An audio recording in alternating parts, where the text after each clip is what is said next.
Welcome to Get Heavy Podcast.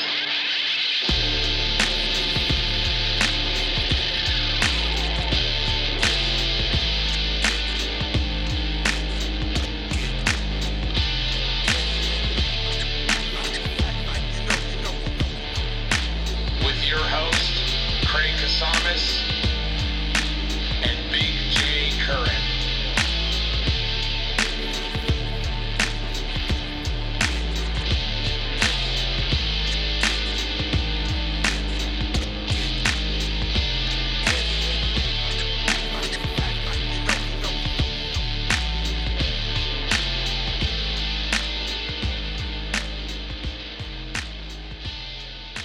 What's up, guys?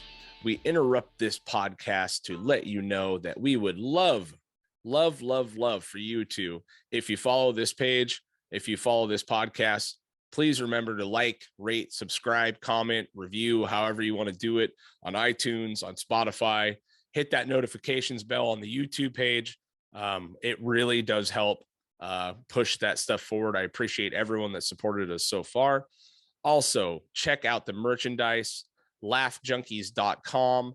Look for Get Heavy Podcast. There's a link in the description of this podcast and every podcast we do. We got a bunch of new merch, sweatshirts, sweatpants, active shorts. We got the new Think and Destroy line that has just dropped. We got a few new images that are going to be getting uploaded here soon. Made quick to order, shipped straight to your house. Super fucking simple. I really appreciate everyone that supported us on that. Also, my band Tongue is finally getting back into the swing of things. COVID is wrapping up, hopefully. And now we have a bunch of shows in March. March 18th, we have a show out there in Palmdale, California, the Transplants Brewing Company with Sasquatch, High Desert Queen, and Gray Moth. And also we'll be playing as well. So check that out. And then last but not least, Glowing Brain podcast alumni, Oakland fucking Rippers. They're coming through to Ventura at Gigi's Cocktail Lounge on March 24th. Go ahead and fucking come on out to that. It's 21 plus, $10 at the door. We're really, really excited to start playing again. And I appreciate the support and enjoy the rest of the episode. Well, dude, it's, yeah, I mean, nice to actually see you again. I know we've met a few times, obviously, you know, back in the day. Yeah, totally. But how's life? What's going on over there? Are you in Jersey? Yes, I live in New Jersey now. Okay. Yeah, I moved out here right when the pandemic started. So it's been kind of surreal. It feels like I moved here like 2 weeks ago, but I've been here for about 2 years. Really? So, was it yeah, was it coinciding with the pandemic or because of the pandemic? Or you? Well, I had been planning on moving out here, and I found a place, and I put everything in, all the necessary arrangements in order, and then the pandemic hit. And then like a week after everything got shut down, I moved out here. And, then I moved out here and I was just alone the whole time. And it's been, it's been interesting, shall we say. You know what I mean? And now that things are opening up, I'm starting to feel like more, assimilated into society a little bit more, Right. It's got to be, I mean, as a, when you hear New York, you think all that is encompassing, but Jersey is such a different fucking world compared to living in New York, I'm assuming, you know what I mean? Yeah. I mean, I didn't grow up in the city. I grew up outside of the city. Oh, okay. Where'd you grow up? A small town called Carmel, New York, which is like close to the Connecticut border. Okay. And so, I mean, right now, this is kind of like, similar to the town I grew up in. It's like a relatively small town. It's quiet, not too far from the city though. It takes me like maybe, like 45 minutes or so to get into Brooklyn or Manhattan. Oh, okay. Nice. Yeah, it is. There's something because I live, Ventura. It's about 45 minutes from LA and it's just about the perfect amount outside of LA. You know what I mean? Where you're like, yeah, I don't have to deal with any of that bullshit. You know what I mean? And I can enjoy it out here at the beach, you know what I mean? And the burbs a little bit, I used to want to grind it out in the cities and, do the whole thing. But as I get older now, I find myself wanting to get the fuck away from everybody, Yeah, no, I like privacy and quiet and all those sort of things. And if I wanted to go, like, for example, last week I went to the Cannibal Corpse show in Brooklyn. So it was like, it's easy to shoot in and out, and Yeah. I have a place to park my car and not worry about people breaking into it and things like that. Yeah, man. So obviously in the New York area, the shows have been like, they're coming back, right? I mean, everything's opening up again. Yeah, well, last year, it seems like around late summer, early fall, there's shows started again. Like I started going out to see shows, and then we actually played a show last year in November. Yeah. Then the Omicron variant ramped up and things shut down again, and now everything's kind of back full force. Like the Cannibal Corpse show was, there's probably about 1,500 people there. So are they doing the mandatory vax thing with the masks and all that there still? I think they're shutting that down, actually. I know that the times I've gone to see bands play, I have had to produce my vaccination card, but I think that mandate is actually being done away with. Yeah, it's done here too. In LA, they're still holding on to it, but out here, like we played a show on Friday, and we have a whole bunch of we have like 3 shows this month, and I was so excited to play because we did play a couple shows, 1 or 2 shows last year, you know what I mean? And then same thing, everything shut down, but it feels so fucking nice to play again, dude. Like, and really, like, we understand there's things that could happen. You still get sick, but it is incredibly fucking nice to be out, see people's faces, see people smiling, fucking the pits are going again. You know what I mean? Sure. It's awesome, Yeah, it was great. Like like I said, we played that one show, and like I had COVID actually. I had just gotten over it, and I just finished the quarantine, and that's 2 days after that, I was on stage playing that show. And, wow! I definitely felt I definitely was still kind of feeling the effects of fatigue and all that sort of stuff, but it was great just to be out and doing stuff, and playing and that whole thing. Yeah. Did the COVID shit? I mean, I know you have the podcast, you got bands and stuff. Did you guys actively? Because I've talked to a lot of guys, like musicians, that literally have not had a band practice in 2 years, and I can't wrap my fucking head around it. You know what I mean? Like, I don't know how you would do that. Like not be in a band at all for 2 years. Were you able to stay active and stuff? Right? Oh yeah. I mean, we practiced regularly. I mean, we didn't really, I mean. Yeah, I'm not a, I try to be responsible, but also, I believe in like having personal responsibility. So, I mean, I live by myself. I don't have any kids. I'm not married. It's just me and my cat. So I don't have anyone here, so, yeah. And I was getting tested every 2 weeks, and I was negative throughout the height of this whole thing. And then when things were ramping down is when I actually got sick, and then I quarantined. Right. I got vaccinated. I did, I've done all I had to do. Right. And, we all agreed that we were going to practice and still try to be a band. And, we did some like live recording type stuff, like live video streams. We did what we had to do just to keep things rolling because, we'd released a new record in the height of this thing, during the pandemic.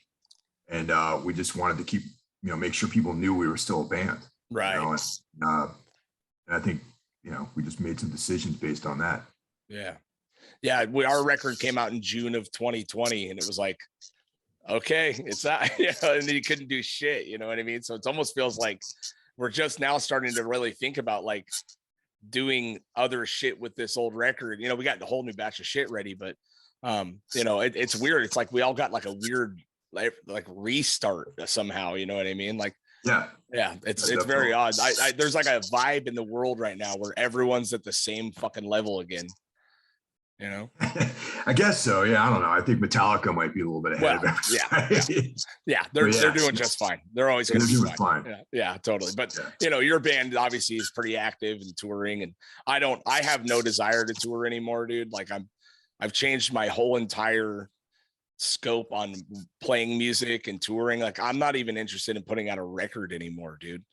Like I want to put out like a couple songs a year with videos and have fun. Like, cause the landscape now is, that album touring cycle, you grind your ass off for a year to get the record out. You tour on it for a fucking year. Then you go do the next one. It just, for me, it doesn't work anymore. And so now it's like, you're lucky to get 2 songs on a fucking playlist at this point. So I've changed it to where I'm like, let's just put out 2 or 3 bangers a year, make some videos for it. And then we can stay in everyone's fucking head, I think, a little bit better. You know, it's like, I'm looking at it from a whole new perspective. Yeah, no, that's cool. I mean, I see different ways of doing things, you know, and that's a cool approach to it, I think, you know. Yeah, because I can't, you know, I don't want to tour like that anymore. Like we used to, my old band, The Wrath, used to tour. We were gone 4 or 5 months out of the year, you know. It was like, and it's just, you know how you know what the grind is, dude. You come home and luckily enough, you have a decent job probably, right? So you can, you know, maybe take time off, but I didn't. I was grinding for work when I got home, looking at 2 kids going, "Whoa, buddy." You know?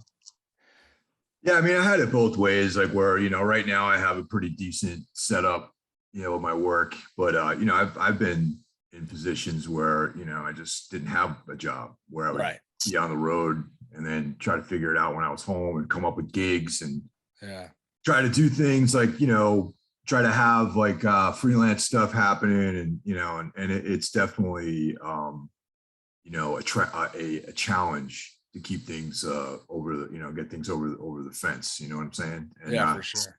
Yeah, but you know, but I can't stop. I have to. I need adventure in my life, you know. I'm an adventurer. So when did you start touring? Like, I know Anodyne, obviously, I love that band back in the day, but you know, you were obviously in a billion bands before that, I would assume, right? I mean, when did you actually start like playing and touring and like that kind of stuff?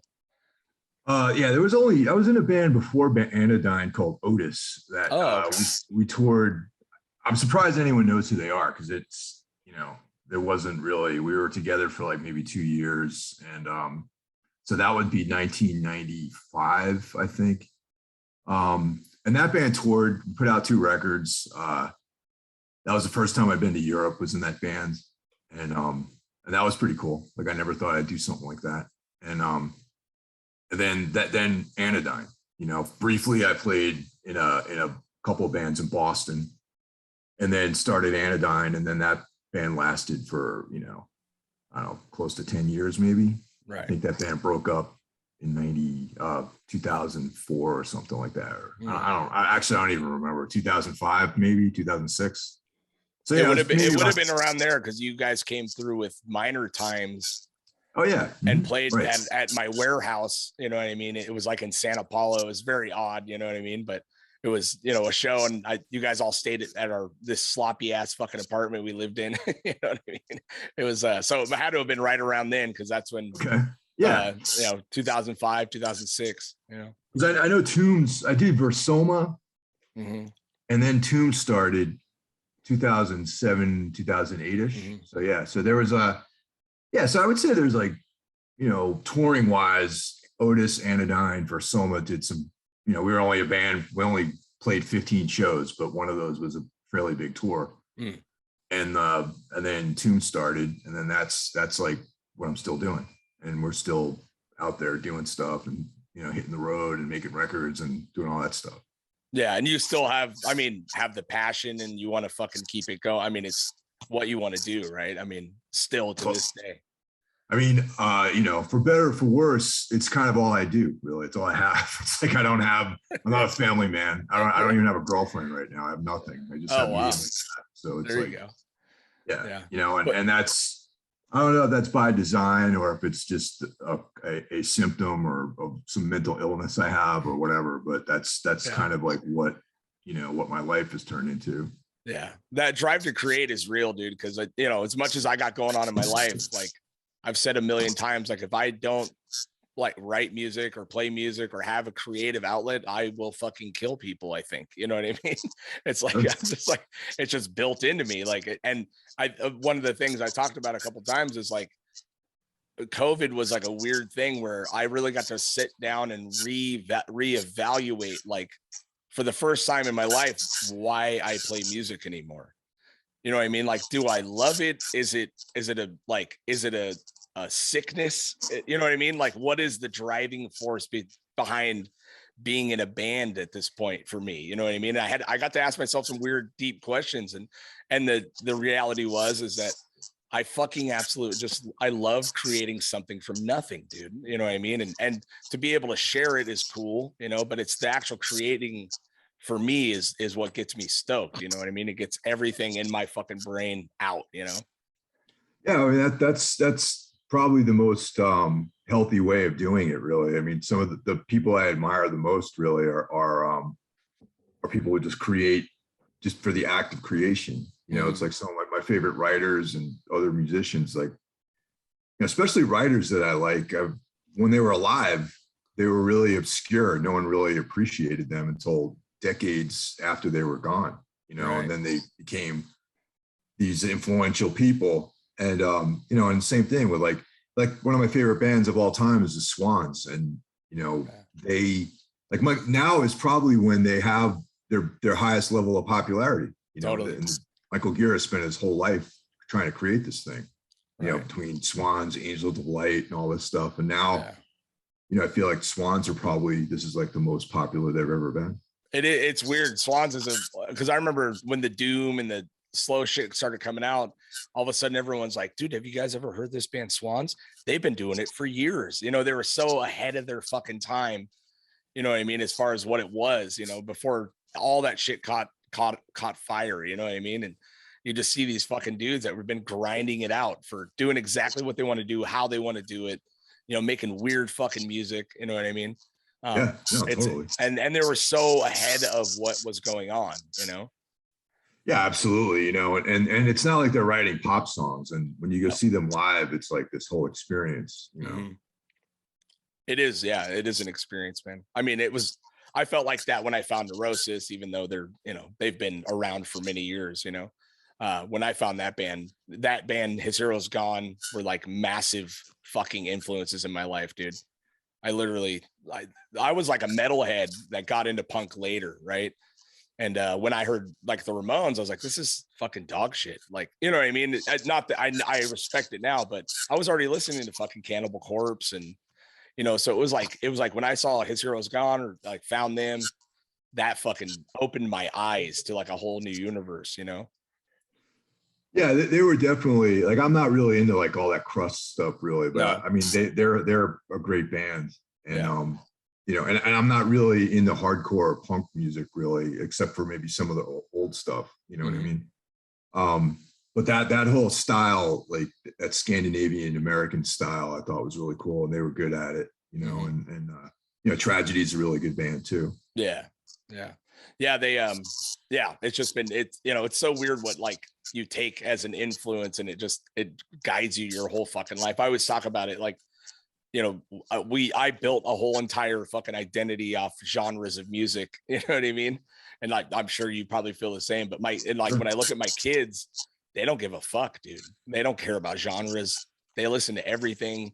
They like everything. You know what I mean? From like weird musical tunes to like fucking, my kids are listening to like Surfboard.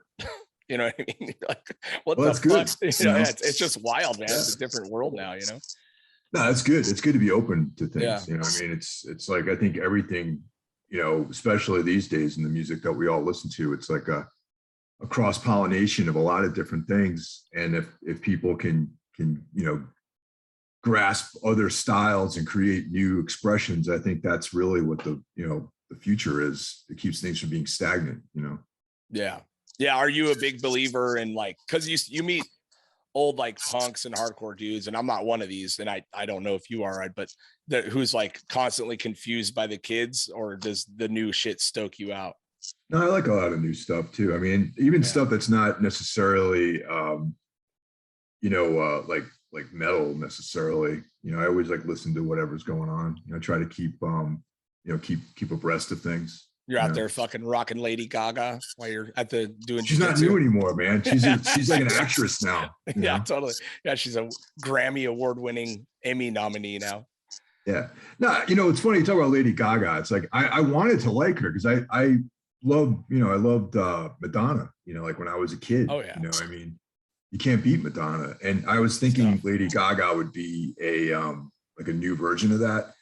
But then the music was so vapid, and there was no hooks, you know what I mean? Like the lyrics weren't about anything. Yeah. And, you know, Madonna at least like whoever wrote her songs, because I don't believe that she wrote her songs. I mean, there was substance, you know what I mean? There was like stuff about Christianity and like, you know, teenage pregnancy or whatever, you know, and like just like hooky songs, you know, and especially like Borderline, like that era, you know, that's some of my favorite stuff, man. I love all that. And and that's what I mean, they were putting Lady Gaga up as like, oh, the new Madonna or whatever, but I just didn't see it, you know.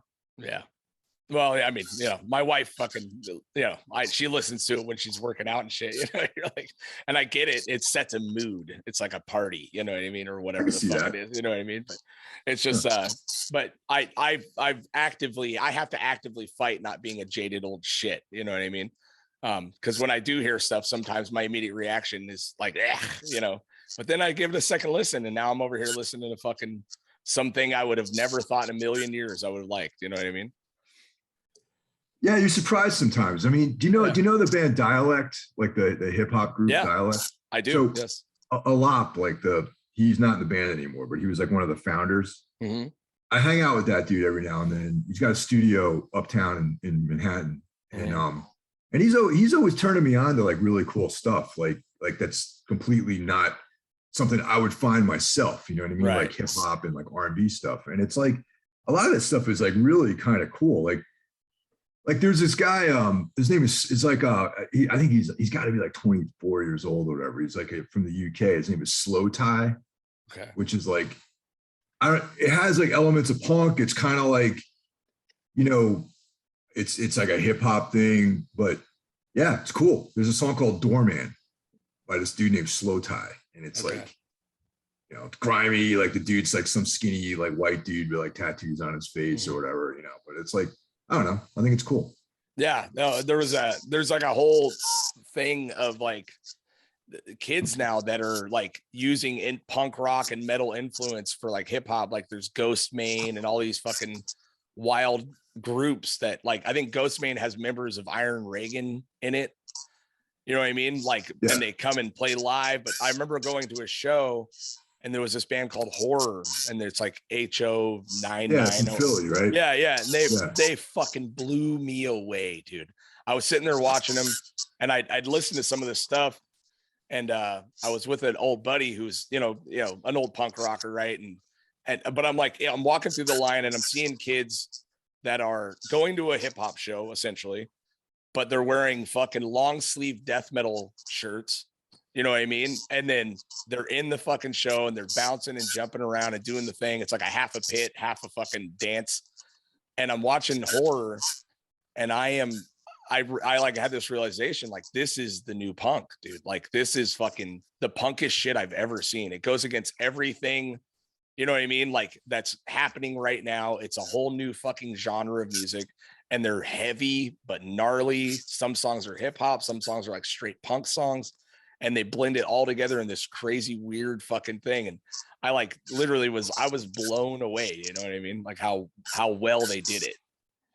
Yeah, no, that stuff's great, man. You know, I mean, I think it's cool that people are doing it. And I think it's cool that people still feel something, you know, I mean, especially in this day and age with like, you know, social media and the sort of deep personalization of everyone. And, you know, that you can still have feelings, you know, in this world that we live in, and that there is this live component to things, which, you know, especially during the pandemic, you know, everyone was like, you know, secluded, you know, and the world was already sort of going in this like very solipsistic sort of place, you know, I feel with social media and everyone just looking in their phone and experiencing the world through a screen, that there is this component of life where people want to get together and do stuff. And I think that's important, you know?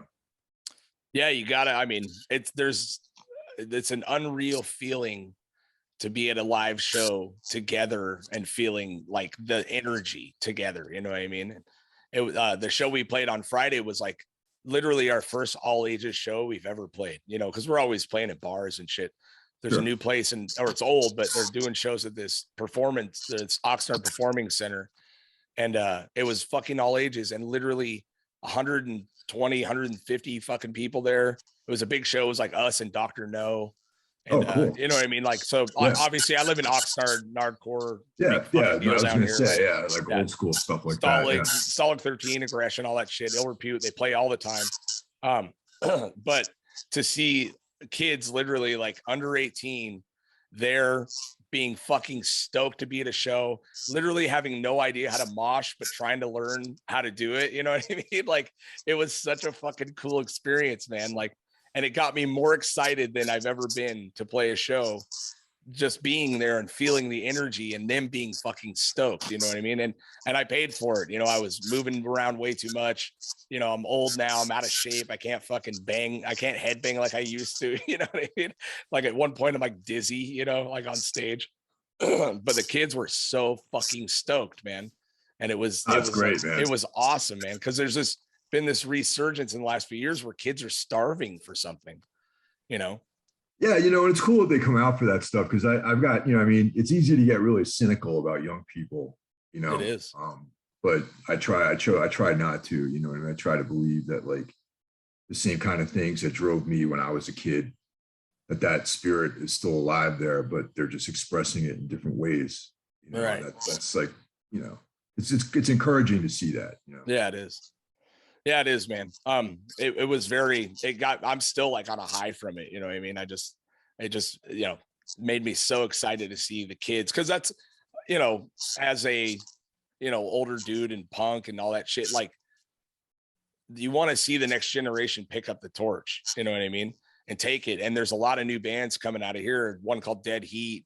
Fucking, they're gnarly. It's like old school 80s, like metal essentially, but they fucking play a show. 400 kids are showing up, dude.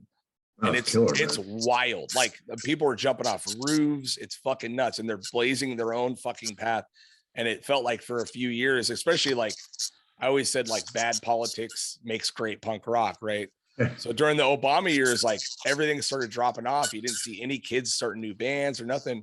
And then as soon as fucking Trump got into office, about a year later, you started seeing, like, I'd go to a show out here and there'd be 300 kids in the parking lot, and every one of them's under 18, and all their friends are starting bands. You know what I mean? Because they're all pissed about what's going on. And you're like, Yeah, fuck it's like yeah, the Reagan. It's like the Reagan years, the Reagan and the Bush totally. years. Yeah, well, it works. Think of how much good music came out of that fucking turd. You know what I mean? Being in office, you know. Well, I mean, aside from just being a Republican and, you know, conservative, he's kind of the enemy of democracy, really, in some ways. Oh yeah, especially you see what's going on right now in the Ukraine.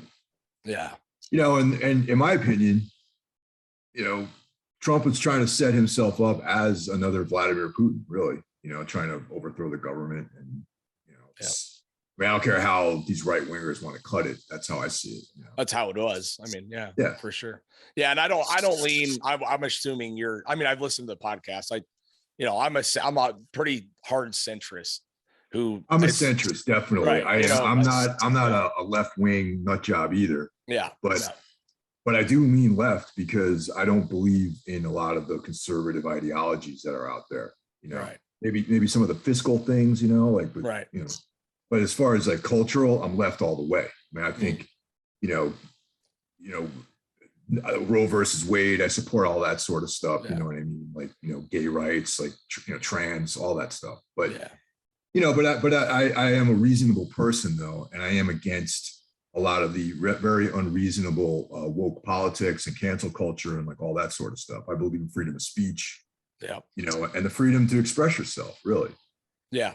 No, I'm as soon as someone tells me they're a Democrat or a Republican, I check out on you. You know what I mean? Like, if you're going to sit here and tell me that you're going to identify with either one of these sides wholeheartedly and support every fucking decision they make, go fuck yourself, dude. You know what I mean? I just like, I'm a fucking general lefty on every social issue on earth, but I'm also white trash as fuck and I like guns. You know what I mean? Too, you know what I mean? It's like, give me them both, dude. Yes, freedom of speech all day. Fucking Second Amendment all day. Women should have the right to choose whatever the fuck they want to do. You know what I mean? I worked for a trans guy for many years. You know what I mean? Like, no problems with that. But as soon as you start telling me why this side is worse than the other side, I want to fucking kill myself, dude. I'm done. Like, I'm done with your ignorant shit. Like, I can't do it. I got family members that are hard right. I got friends that are hard left. and I love them all dearly, but get the fuck away from me, you know? Sure. It's just so asinine, man. I mean, and I think you're right with the Ukraine stuff that's going on. It's so wild, dude. To see it. Like I am on TikTok. My kids got me into it, right? And you're watching a war in real fucking time on that thing. It's very unsettling. Very unsettling. Not only that, but just to see, like, dude, I watched a video of a fucking Ukrainian dude with a cigarette dangling out of his lips pick up a landmine off the ground and just walk it out of his way across the street and put it down. You know, the Ukrainians are out of their fucking minds, dude. They're getting it, dude. Like, there's another video I watched where a farmer in a farm tractor rolls up on a fucking Russian tank while they're not looking, hooks it up and drags it off, fucking steals it. You know what I mean? And like, I've read about that. I haven't actually seen that video, but I read about that. It's insane, dude. Like, and you're watching this shit live on TikTok. I mean, of course you're seeing people bombings and terrible things, but the heart of the fucking Ukrainian people they are savages, dude. There's distilleries that are manufacturing Molotov cocktails now. You know what I mean? And they're fucking fighting, dude. They're getting it. You know what I mean? It makes me wonder, like, God, what would happen to America if something like that happened? You know, like, you know, I just wonder, you know? Yeah, well, I mean, in this country, people can't even handle wearing masks. You know what I mean? Right. It's like they think that, you know, their freedom, or what everyone's talking about, their freedoms with a plural, freedoms. Yeah. You know, like they're fucking Patrick Henry or something like that. Yeah, you know what totally. I mean? It's like, bro, all we're saying is we're in the middle of a health crisis and we're asking you to do something that really doesn't fucking matter at all. Yeah. You know what I mean? Yeah. That's like, it's weak. You know what I mean? It's just like the most, I don't know, soft. It like, is. Yeah. Thing, you know? It is, man. And you know what their answer was? Freak out and buy toilet paper. You know what I mean? That's what we did in a crisis.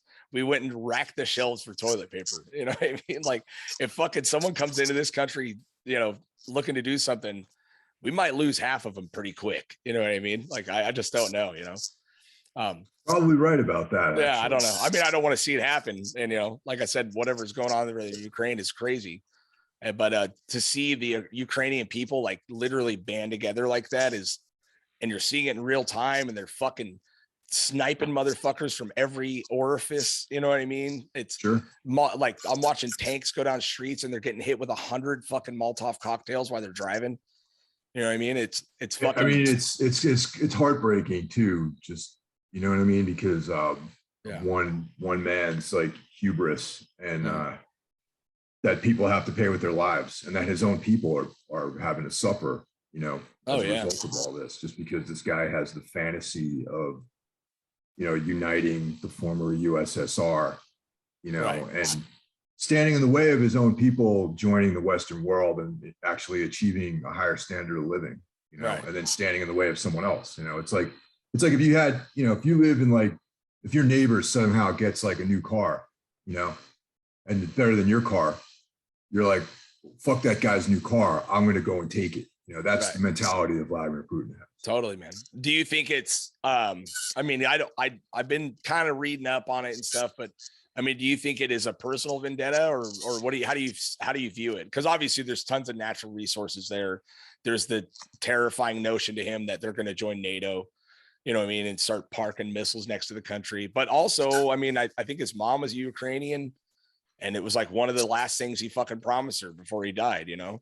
Well, dude, Eastern Europe, all the intricacies of all the different ethnic groups out there is so complicated, man. Like, I don't even want to begin to try to unravel all that. I mean, you know, I've been to Eastern Europe on tour a few times, and you know, I have friends that, you know, like that are out in that part of the world, and to understand that and all the different intricacies is very difficult, you know, and you know, I know, like, you know, they were all part of the USSR at one point, and I believe that, you know, this dude's lost his mind, really. I mean, try to apply logic to any of this, I think is the wrong path to go down. And that, you know, just this ideology of, you know, having his fantasy world of a united front again is like what's driving all this stuff.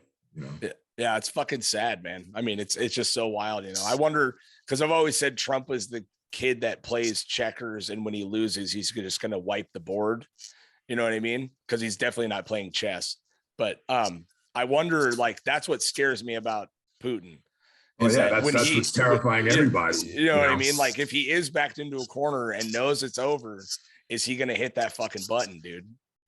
Probably, you know, and that's I mean, that's the scariest part of this whole thing is like, you know, is that beyond him to do that? Who knows? Who knows, man? Everyone's thinking about that. That's why, you know, the West is avoiding a direct, you know, being involved directly. You know, it's just eggshells. You know what I mean? Yeah. What do you see happening? I've said I think we'll be in there by the end of the year. Fucking, this will be full bore. But I don't even know if that's possible, man. You know, I don't know. Like, how is that? How are we going to do that? It's like, is he just going to launch nuclear weapons at us if that happens? I don't know. That's a fucking, I don't know. That's the last thing we need, is to send more Americans into a foreign country to get blown up by people. You know, 100%. Yeah. You know, it's very odd though. Yeah. I mean, he's also running out of money too, you know? Right. So it's hard to wage a war like that with no resources. So yeah, I would love to see something internal happen, you know, in that country. I mean, that would be awesome. Yeah. You know, it seems like the Russian people themselves are fed up with this guy. So yeah, he's been, you know, he's quote unquote won every election for the last, you know, 8 years. And then before that, he had 2 terms where he was like the, you know, the leader over there. Right. You know, so I don't know. Yeah. I think that'd be the most peaceful way to get this done, is their own people fucking rise up and rip him out of power. You know what I mean? And it's unfortunate, but you know, it's just I know some Russian guys, and you know, no one has a great thing to say about the fucking dude, and how they run that place is brutal. And you know, you get fucking anyone who challenges them is over. You know, they get killed like the next day. It's fucking crazy, man. Yeah, and I bet you know, our former illustrious leader Donald Trump is probably regretting having all those photographs of him shaking hands with Vladimir Putin. Dude, have you seen him talk about it? He's fucking, he's in love with Vladimir Putin. He's out there praising him. It's fucking crazy. Yeah, it's his bestie. You know? Yeah, totally. Yeah, he called him a genius. You know, you're like, God damn, man. Read the room, you know, temperature wise, but yeah, it's fucking, it's so sad, man. But I know you're a big like you've been training martial arts for a long time, right? Yes. Are you a big UFC guy? Did you watch the fights No, I went to see Dead Guy last night, actually. Oh, you did? They played out like 15 minutes from here. Nice. You know, I haven't really, it's funny, like I've been watching more like One, you know, they have like the Muay Thai fights with One. You know, obviously they're on at weird hours, so it's like I have to watch it just on YouTube or whatever. I'm watching like Glory and, you know, stuff like that. And really? MMA kind of, I don't know, man. It's like Dana, I don't like Dana White, I guess. And like, I've been watching Bellator, you know, I find that, you know, Gegard Mousasi just fought again in Bellator. That was fun. Like, I hate Colby Covington. Oh God, dude. Yeah. It was a nightmare to watch last night, dude. Yeah. I was thinking about, I was going to see if I could make it out to like Buffalo Wild Wings after the show, just because I didn't want to pay $70 something. I know. Yeah. Fight. So, but I ended up not seeing it. Then I saw like the highlights or whatever. So that was about it. It was a mauling, and he's just that guy's such a fucking turd, but he sure can fucking wrestle, man. You know what I mean? Yeah, no, he's a great wrestler. Yeah. Yeah. But the UFC thing it's hard because it is a great, you know, I like MMA stuff a lot. I trained jujitsu for a while. Cool. I mean, a couple of years, I did that stuff, and I never did any other martial arts or anything. But I fucking fell in love with jujitsu, dude. And besides the fact that I moved away from the gym that I was at, and it's wildly expensive. You know what I mean? The kids were doing it and all that shit, but I found that stuff so incredibly beneficial. You know? Yeah, jujitsu is great. Yeah, it's like I'm not that much into grappling, but yeah, it's a cool sport to do. What do you do? Muay Thai? Is that what? Yeah, Muay Thai is like mostly what I do. Yeah. How long have you been doing that?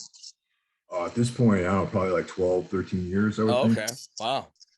That's all. And you go actively, like weekly, once or twice a week or something like that? Every day. Yeah. Oh, you go every day? Yep.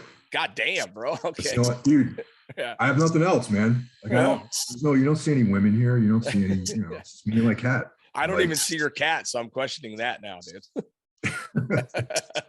She's lurking somewhere, man. Yeah. But no, it's like, when the gym's open, I'm there. Like except Saturdays are tough just because of now we have band stuff going on. But yeah, it's everything is like pretty much organized around training and going to band practice. So it's like tomorrow is Monday. So I train from 6 to 8.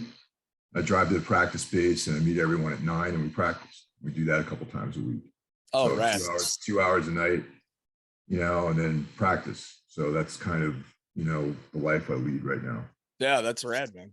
So with the band and stuff, were you guys actively able to keep writing during COVID or anything? Yeah, we got a bunch of ideas. Okay. That we've been working on. Mm-hmm.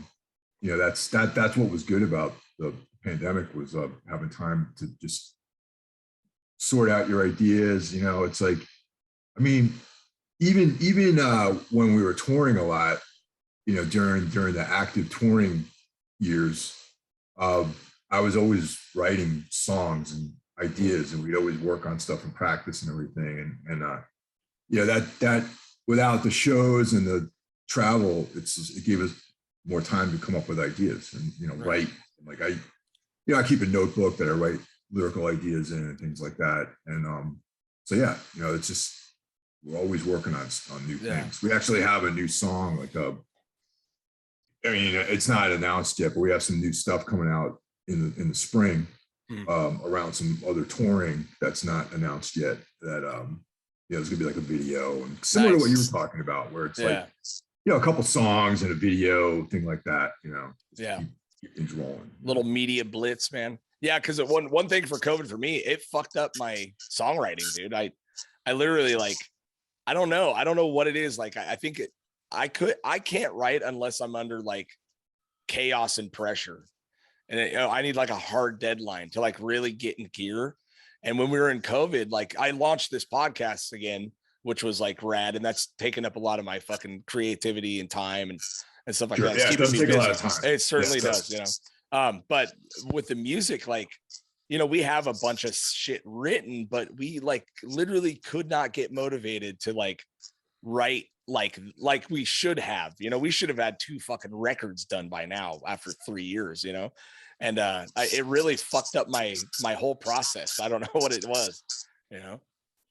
Yeah, I find that it's better if I put together hours that I work on stuff. You know what I mean? It's like I have, like, for most of the pandemic, I was working at home. So, do my hours on the job, and I was breaking the rules and going to train even during the pandemic. Hell yeah. And, but hey, it's just the same guys every night. We would just go and, the windows were, they had put stuff over the windows. People were trying to look in, and they called the authorities on us one time because these guys they're not wearing masks in there. You know what I mean? And nothing really happened. But anyway, yeah. Getting off topic here. So similar to that, I always put aside hours, and it might not be the same time every day, but definitely a few hours a week where I'm gonna have time where I'm working on ideas, and I might not like anything, but then again, 6 months from now, I might go back and find something good that I was playing around with. So that's been it's always been that way. And I think that during the pandemic, I just went harder into that sort of routine. You know what I'm saying? And as a result of that, I got a pretty good backlog of stuff that we've been going through, and just trying to. It all sounds different too because it's been done over the course of 12 months or something. Right. Yeah, we normally rush so hard to get the song done and then you just move on. You know what I mean? Like at this point, like we have 6 or 7, 8 new songs. And we've kind of really tweaked them, and they, from where they started to where they are now, it's like it's so different, you know what I mean? But it's because of the time we've had, whereas normally it's volume, get it out, get it done, press it, move on, you know what I mean? That's a good, it gives a variety, and you can kind of, let it sort of ruminate a little bit, Right. Do you do the majority of the writing, or is it a group thing for Tombs? Well, more and more, it's becoming more collaborative. Yeah. You know, like historically, before this lineup, that started on the EP that we put out a couple of years ago. Mhm. You know, Monarchy of Shadows. That was the first record with this lineup. I would write all the material, you know, which was not, you know, it's cool, but you know, it's good to have people that you play with that you trust to come across with good material. So right now, pretty much everyone writes. I mean, you know, Justin, our drummer, has written a lot of songs. You know, Drew, our bass player, has come up with some songs. Like Matt, you know, the other guitar player, who's no longer with us right now, is spending more time on his other band, Collapsia and Ruinous. Okay. One of the dudes from Immolations in that band. So he's nice. putting his energy into that. And we have another new guitar player now, but Matt wrote a bunch of material for the last 2 records too. So rad. The only thing that I have, I write all the lyrics. Like that's right. That's the one thing that like I can't sing someone else's stuff. And I feel you did. Yeah. You know. Yeah. And obviously, I know you're a big, you know, you fucking read a lot. You're an avid reader. You have damn near a whole podcast dedicated to books, right? And reading. Yeah. And it's, I mean, it's fucking rad. I mean, but do you draw a lot of inspiration from the material you're reading? Or, I mean, I'm sure it gets pulled from every direction, but is there like certain things you'll be reading, you write down and fucking you develop off of that, or certain ideals and stuff like that? Absolutely. Yeah, definitely. I mean, that's, you know, reading, you know, I'm always reading multiple books, not just like sometimes I have 2 or 3 different books I'm reading, like short stories, like nonfiction, like stuff about, you know, religion and mythology and the occult and all that kind of stuff. So, so yeah, a lot of that all informs the lyrics, you know what I mean? And, you know, and specifically like the kind of, you know, like weird fiction stuff, like Clark Ashton Smith and H.P. Lovecraft and all that great stuff, you know, you know, that has to do with like cosmic dread. And, you know, Thomas Ligotti, who's like a more a contemporary writer that is in that genre roughly, like the strangeness of reality and, you know, that kind of thing, you know, philosophies about consciousness and, you know, the nihilism of, you know, the universe and that kind of stuff is like, that's always good material to kind of meditate on when it comes to writing lyrics.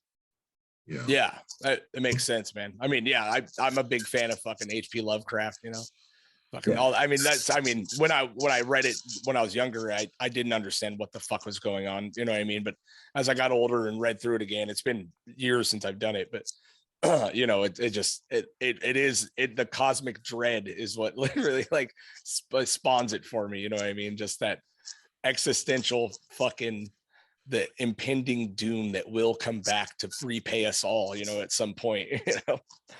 Yeah. And it's just, you know, that's dense, man. Cause I read it is the first time I read Lovecraft, I was like, you know, like 12 or 13. And I remember being like having a really hard time with it because, you know, I'd read like Tolkien and Robert E. Howard, like the Conan stories. And, you know, I heard that, you know, Howard was like a pen pals at Lovecraft. So that's when I started, let me check this out. But it was hard getting through it. You know what I mean? Right. And I probably reread all those stories. I don't know how many times I reread all those stories over the course of my lifetime, just because the density of it, I feel like I get something new out of it every time I read all that stuff, you know?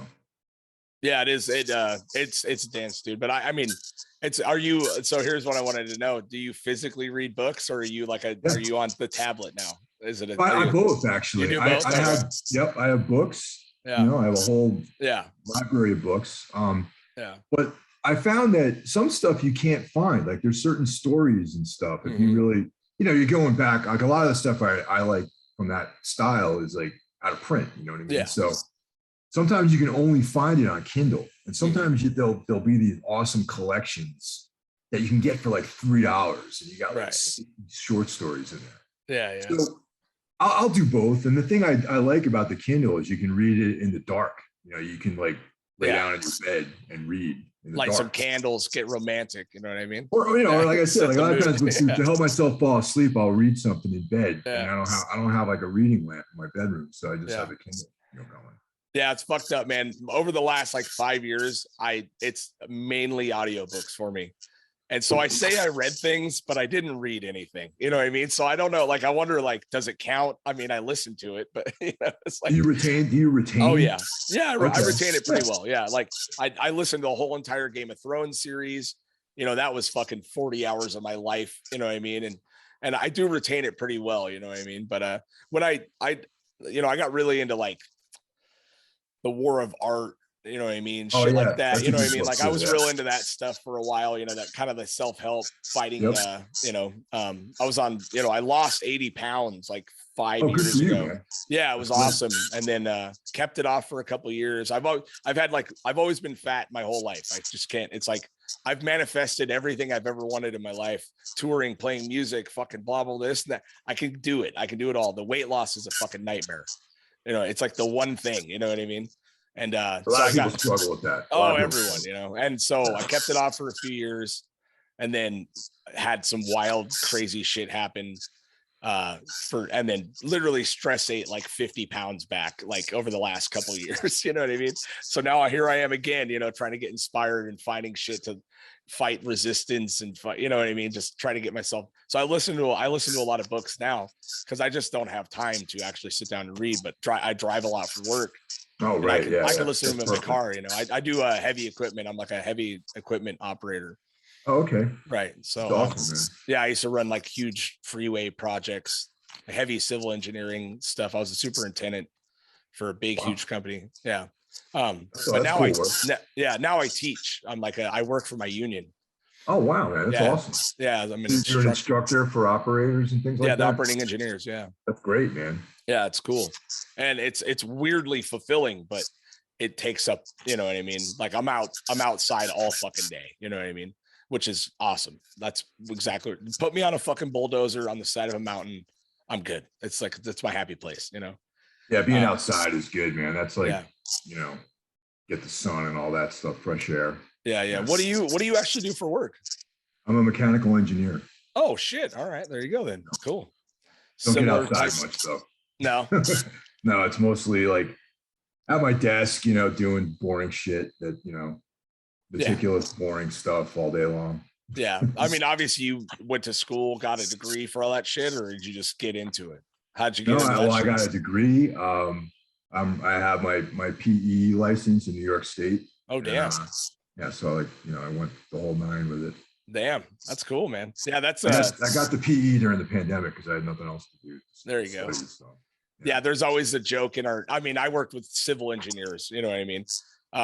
And so there was always the joke that, you know, I'm using my high school education to fix what your college degree put down on paper, you know what I mean? Because everything looks great on paper, you know, especially civil engineering it always looks fucking perfect. And then you get out there and you're like, this ain't going to work, dude. You know what I mean? So I got real good at reading plans and all that shit. Sure.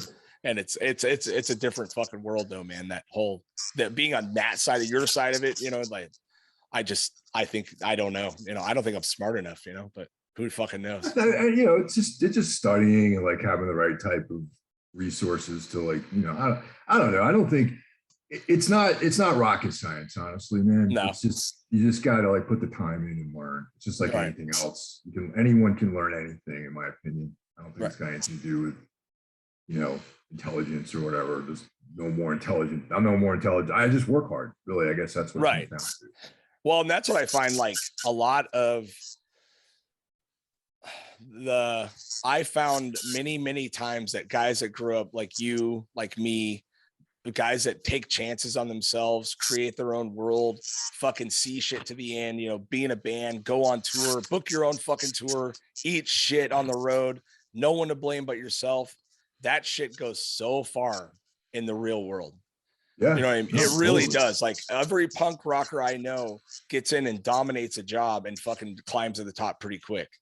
If they, you know how to deal with adversity, you know what I mean? Right. Yeah. And it does make a huge difference. You know what I mean? And that's like why I like to talk to people that like have that shit, you know what I mean? Because it's always so interesting what people end up doing, and they get to pretty high in their field because they have this background in fucking music or punk rock or art, you know, taking chances on themselves, taking the blame when it's their fault. You know what I mean? That's a big one. You know what I mean? Like, it's inspiring to see, because you don't see it a lot. And I'm sure you see it on your side. Like, I work in a field of broken dreams. You know, construction is a sad fucking, many divorces and bitter, angry old fucks that wanted to do something else and can't. This is all they have now, you know?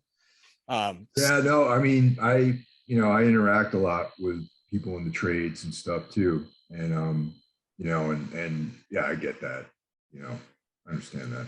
Yeah. But it is when you are, you know, when someone finds out, you're like, oh yeah, you're in a band. Like, you actually have fun outside of work. You don't just go and drink and fall asleep. You know what I mean? You're like, dude, yeah, dude. Yeah. Yeah. That's the scary thing, man. It's like, you know, I got a coworker, even, you know, and coworker I don't know what this guy does, like, outside of work. Right. Just be miserable, like, his whole life, you know, miserable at work, fucking miserable at home. You know what I mean? It's wild, man. But yeah, I love when I see, you know, guys that, did you have like a passion for engineering, or did you just something you thought you could do? Like when I was in college, it was like, it seemed like there probably were other things I should have did in college besides this, honestly, because I still don't think that I have the aptitude to be an engineer, honestly. Really? Like, I don't feel like I'm good at math, really, particularly. I don't think I didn't really, that wasn't my strength, really. Yeah. But my dad thought it was really important that I had like a technical, you know, degree in something, you know, that, right, you can go out there and make money, you know what I mean? So my whole life I fought it, you know what I mean? Like, I didn't want to, you know, I like ran away from this field so many times. Like, I was doing other things. Like, I was working at a warehouse. I was doing anything I could to not do this. But then, I mean, it just, sometimes the offer comes to you to make a lot of money and you're like, oh, my life could be a lot easier. Mm-hmm. And fortunately, like, with the group of people I work with, as long as I let them know in advance what's going on, it's fine. You know what I mean? Like, I work for a big enough company where I can have people fill in for me and things like that. Yeah. So it's, you know, I'm not like, you know, screwing anyone over by leaving town, which is good, you know? Right. So, yeah. I actually have much of the same background. You know, my old man did this my whole life.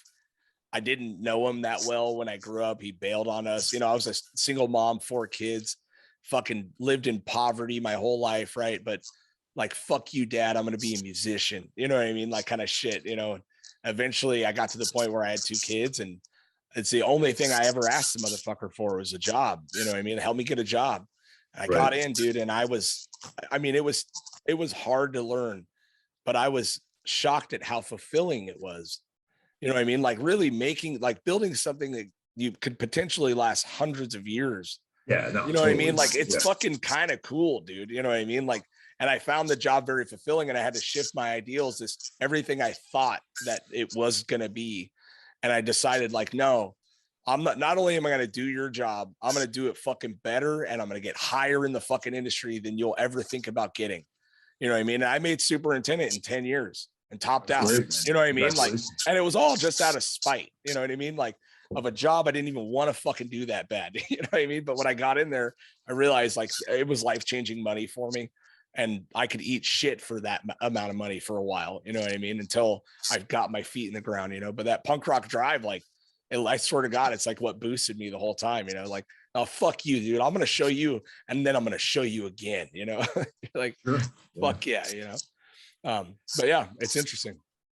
Yeah, you know, it's like I for me personally, I just think that I mean, any job, I'll try to do my best at it, you know what I mean? It's like, you know, it's you know, if my job was to like cut a hole in the ground, to dig out a hole, I would try to do the best job I could to do that, you know. And it's like, you know, when I know there was a point where I really didn't want to be poor anymore, and I wanted to, like, you know, have things and not be in debt and that kind of stuff. Right. So coincidentally, around that time, like, some of my old coworkers they called me out of the blue, and they're like, hey, what are you doing? And it was like, you know, today, you know, nothing really, you know. And it was just, I work for a gigantic global company right now, and I didn't even have an interview. I just met the guy, one of my coworkers at a Dunkin' Donuts in the city. Yeah. And he's like, all right, cool. You know, come into the office next week. And you know, Nice. and like, this is the kind of job that people want to have, you know, Right. funny, you know, so yeah. So that was like a meaningful sort of, you know, fate, I guess, you know. Yeah. I don't know. I don't really One, believe it provides you the life that you really, you know, want to, you know, it gives you like, there's so much weird shit with like punk rock guilt, dude. Like, you know what I mean? Like I had it like, you know, I'm never going to be a sellout, all this shit. You know what I mean? Like that kind of mentality, like, oh, they're too big, they sold out or whatever, you know. And then I always said like punk rock guilt is stronger than Catholic guilt at some point. You know what I mean? Like when you're a musician, you know. I don't really have that, honestly. You never had like, it? I don't. I don't really have like a punk mentality, man. I gotta be honest. Like you know, yeah, sure. I like punk music and the whole aesthetic of it, but you know, I just wanted to do good things. Like if I could be in a band that was exactly like Deep Purple, that's what I would do. I want to be in a band like Deep Purple. Fuck yeah, dude. You know, I don't want to be in a band that is like, you know, we got all this cred or whatever, but no one likes us or whatever, you know, or it's we're standing in our own way because we have these ideals that, you know, I want to do the best possible thing all the time. And if opportunities arise to be able to do those things, I want to capitalize on those opportunities. I don't want to have like some false ideology, like prevent me from like moving forward in life. You know what I mean? Right. But how many people do you meet have that? You know what I mean? Yeah. I mean, like so there's all kinds of people. Like there were people back, you remember like it was like everyone was like real critical of bands if they had like a barcode on their record. Oh, you know, I can't believe you let the label put a barcode on your artwork. Right. I'm like, dude, you know, what? The records are petroleum products, right? Yeah. Why even make records? You know, if you're gonna have an attitude about that, you know, it's like, you know, you should be against the oil industry who makes vinyl. You know, it's like, it's just silly. The whole, you know, it's like if you want to have ideals, great, but you have to be consistent with your ideals. Right. And, I didn't find it to be that big of a deal to have a barcode on your record. And that was like, I guess, the first hurdle I had to make out of being like a young, like punk rocker into the world of adulthood, you know? Yeah. Isn't it weird? They're like, yeah, I remember there was that. I mean, you know, when a band got too big back in the day, you know, in the 90s, like, oh, they fucking sold out. And you're like, and I never got it. You know, I was like, dude, why would they not like why wouldn't you be stoked for them? You know what I mean? Like, but yeah, like, sorry, I couldn't get Ebullition to fucking put out my record, dude. Like, you know what I mean? Like, what do you want? What do you want to fucking say?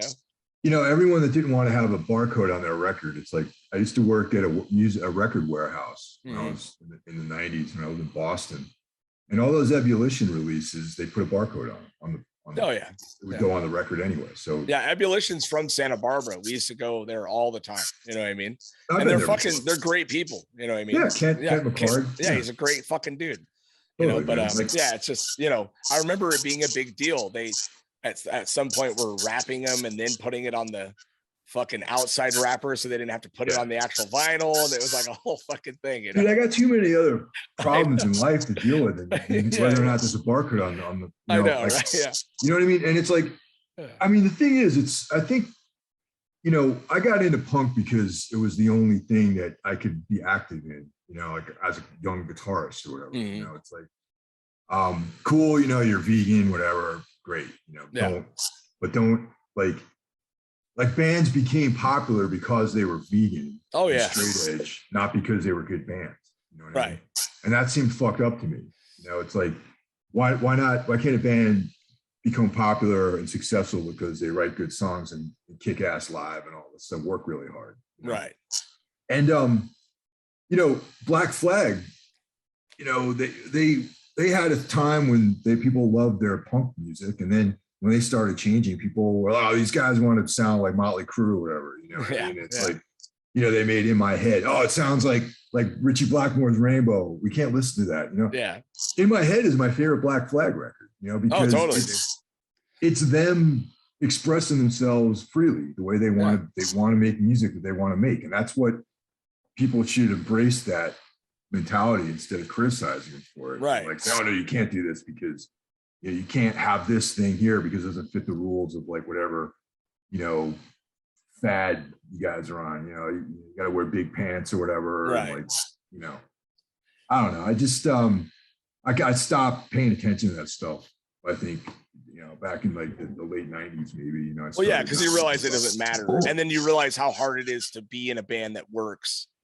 You know what I mean? And like, why would you not want to enjoy it? Yeah, I've done it both ways. I've been out there playing in basements, doing tours. Like, I get it, but it's like I don't want to do that anymore. Like, plus, like you toured and I did a little bit like before cell phones, dude.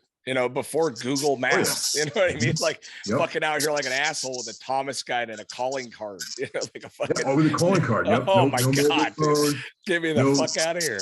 No GPS system, like a map, basically. We're like Columbus, you know what I mean? Yeah, totally. And just lost as fuck, dude. Asking for directions, getting told the wrong way just because you look how you look, you know what I mean? Yeah, trying to get a hold of people on a payphone. Yeah, totally. Leaving a message, and how is this guy going to call me back? You know what I mean? Like, no idea. We used to collect call, right? You collect call, and in the part where you're supposed to say your name, we'd go, "Hey, this is Craig from blah blah blah. We're going to be an hour late." Like, and hang up and just pray to God someone got it. You know what I mean? Yeah. No, totally. Man. The kids don't know that shit anymore. They're like, "What do you mean?"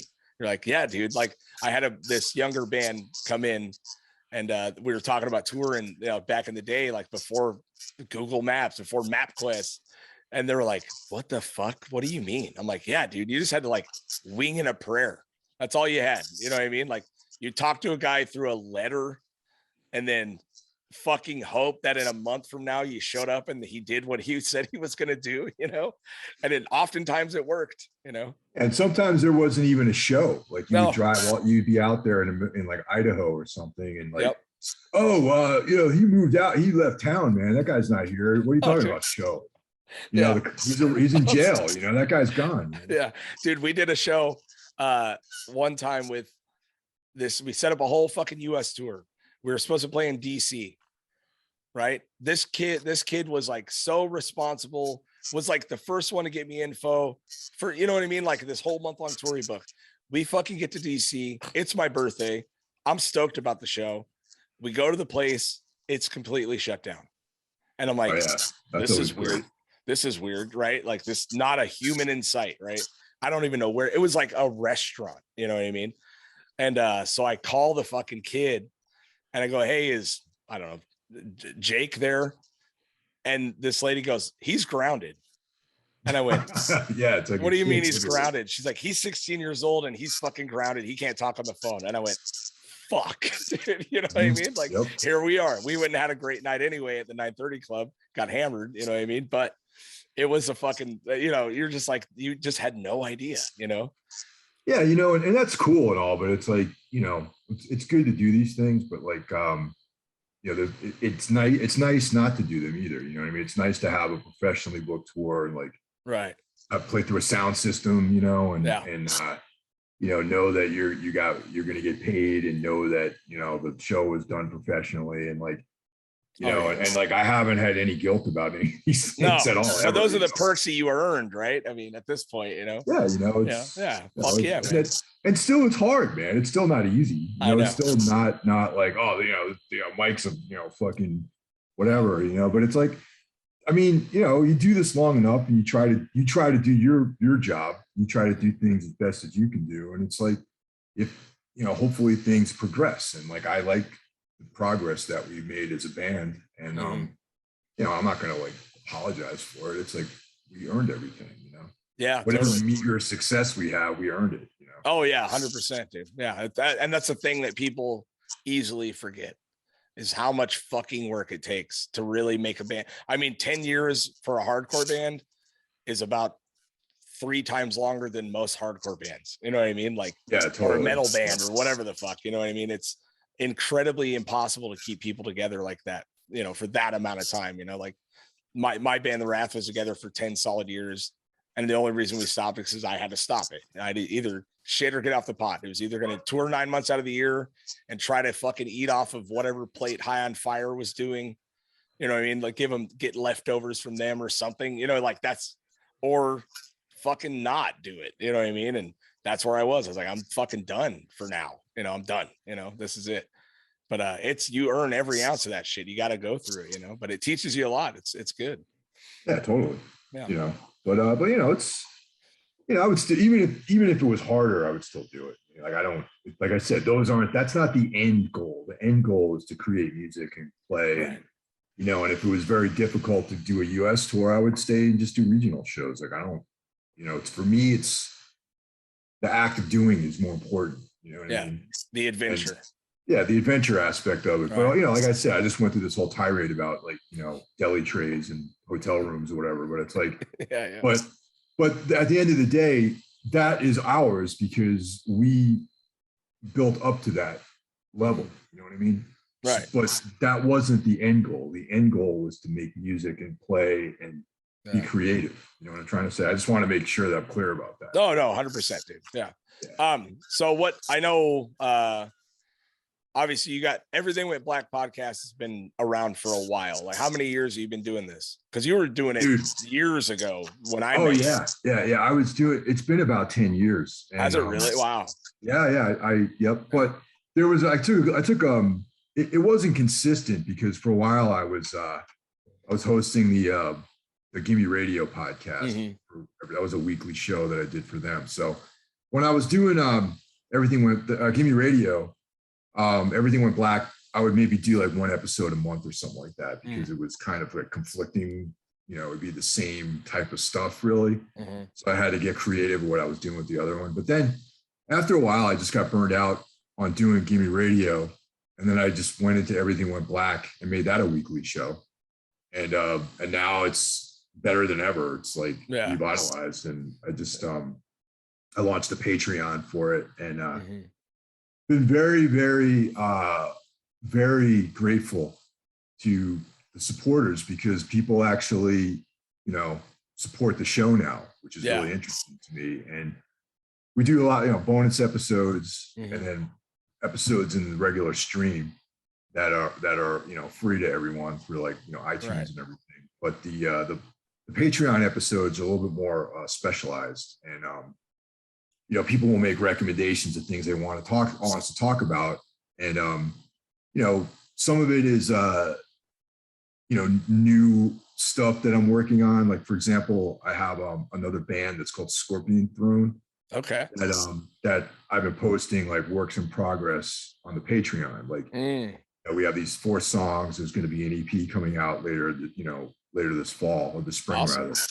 And you know, playing demos and talking about the songwriting process. And then, you know, there'd be another thing on there called Guide to Important Music, where I talk about just obscure shit that I like. You know, I interviewed this guy, Colin Burns, who was the singer in this band Slaughter Shack, and also in this band La Gratona, which were, when I lived in Boston, they were like these, to me, legendary bands, like really important bands. And you can find their material out there, and I just wanted people to know about it. You know, I've talked about it a bunch of times, and people are like, "Well, who are these bands you're talking about?" So right, you know, stuff like that. You know, it's been a lot of fun, and you know, and there's a little community around it, which I think is really cool. Yeah, no, it's cool to see what's happening. I mean, as far as the Patreon stuff goes, you know, because I'm like, this is episode 100 and fucking something, 104 or something like that, you know, and I launched it a few years ago and then did all the things you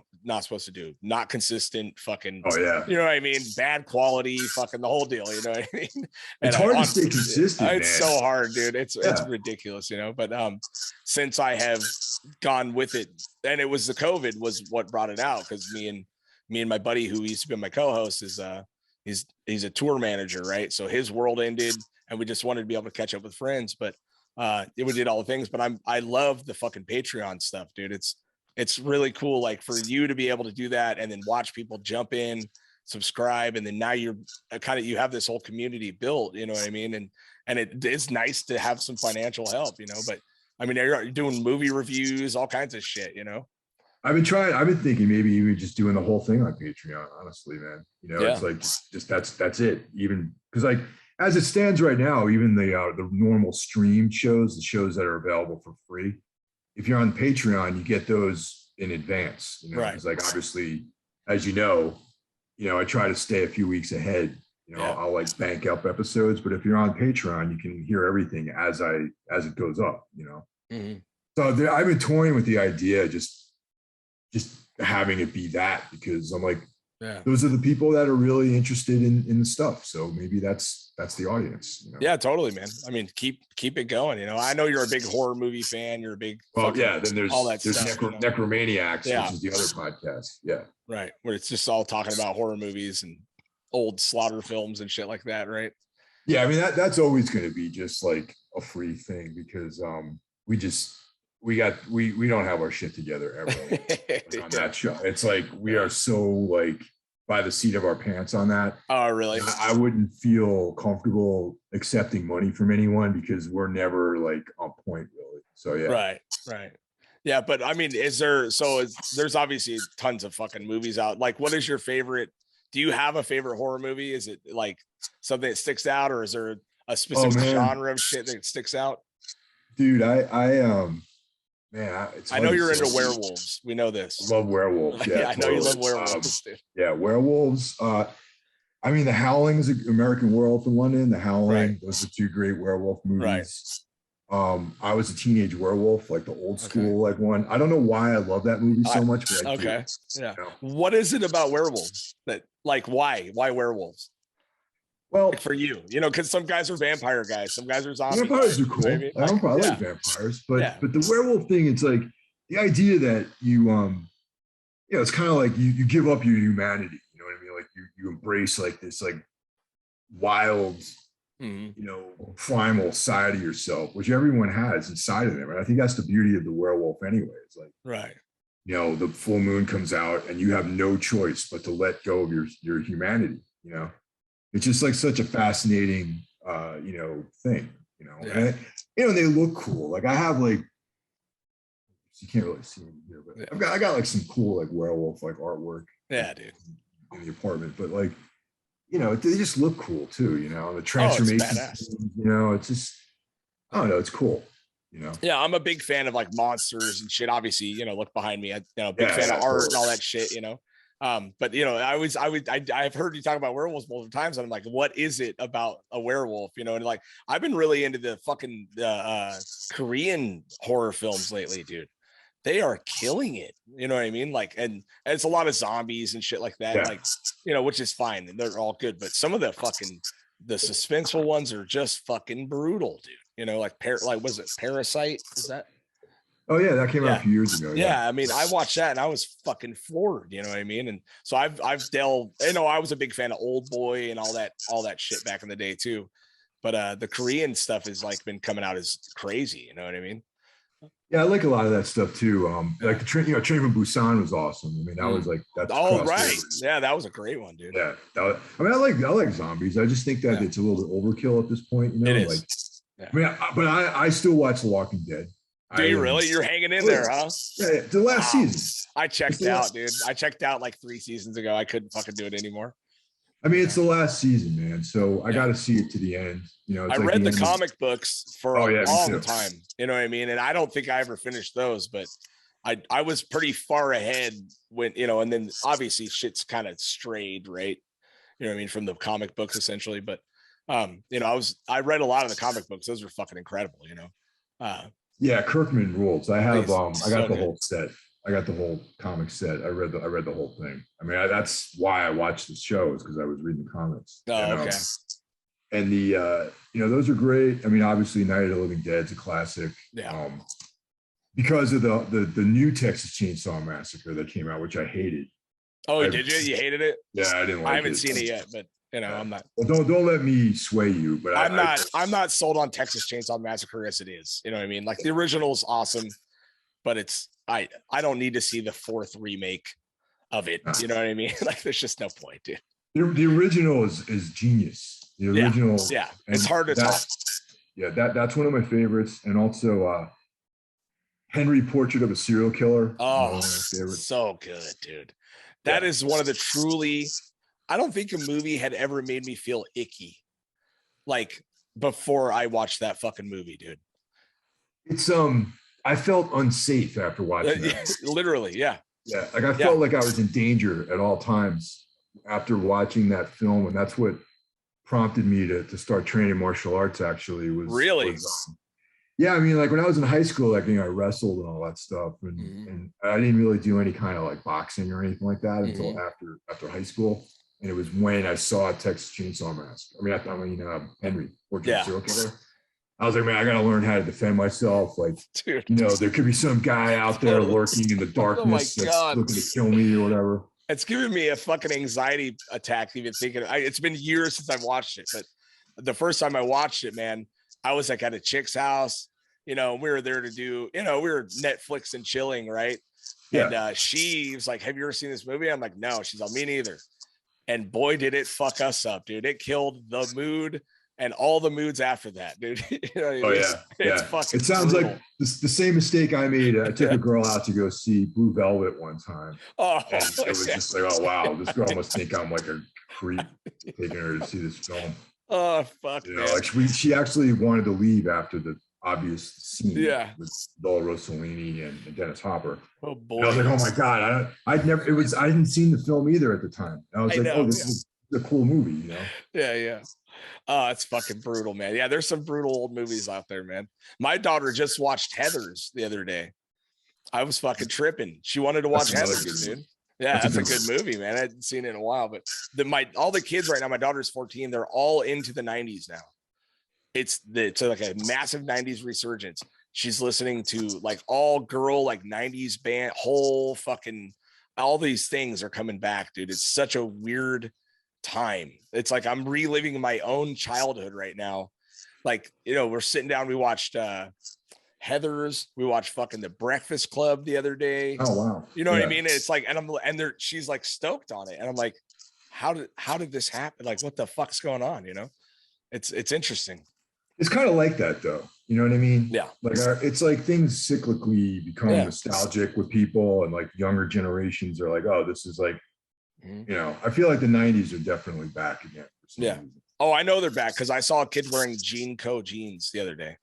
Oh, remember the jeans with the big pants? That was the worst style ever, man. So Jean Co's are back. They're back. Oh man, bad. That's a bad look. That's a bad look. I don't know what to do for him. You know what I mean? Besides take pictures of him and show them to themselves in 30 years. You know what I mean? My kids aren't wearing them. Thank God. I don't think I'm going to let them in my house. Yeah. Everyone liked to wear gigantic clothes back then. Like even shirts, t-shirts were huge. Everything. All the skaters are wearing like size 50 pants right now, dude. It's fucking weird. It's the weirdest shit I've ever seen. It's like, it's literally like early 411 days, like skateboarding days. Like, it's fucking weird, dude. It's getting wild out here. But it's cool. It keeps me on my toes, you know? What are you gonna do? Yeah, what are you gonna do, man? Well, dude, I appreciate your time. I don't want to keep you on for too long or nothing. I mean, I could chat for another hour, but cool. If you want, do you want to throw out your stuff where they can find you and all that jazz? Sure. For Tombs, you can find us on Facebook and Instagram. Instagram, it's Tombs Cult. And if you just go on Instagram, on Facebook and look up Tombs, you see that. Everything Went Black is everythingwentblackmedia.com. And that's the landing page for the Necromaniacs podcast and the Everything Went Black podcast. And you can find us all on Instagram, and you can find me, Mike Hill, under Michael_DC_Hill. And you know, if you like my band, I'll be out there on the road in the coming months, and definitely come and say hi. Fuck yeah, man. Well, yeah, dude, I really appreciate it. And I'm interested to hear the new project too. I don't know what that's about, but I want to fucking hear that shit. Yeah. It's good, man. Well, I like it. I'm saying it's good, but it's like, I let's put it this way. I'm satisfied with it, and it's different, but it features my old drummer, Andrew Hernandez, who was he was on Path to Totality and Savage Gold. He played drums on those records, and he was in the band for many years. So it's Andrew and Mike G from Future Century, Wayfarer, and Replicant. And it's the three of us, and it's definitely within. It's not that much different, but it's different enough where it sounds like a different band. Okay, there you go, man. I was imagining like straight power metal, dude. Like you're wearing a wig, fucking the whole deal. You know what I mean? Maybe that's the next. Maybe thing. that's what it is, dude. Get it, dude. Anyway, all right, brother. All right, man. Take care. Appreciate it.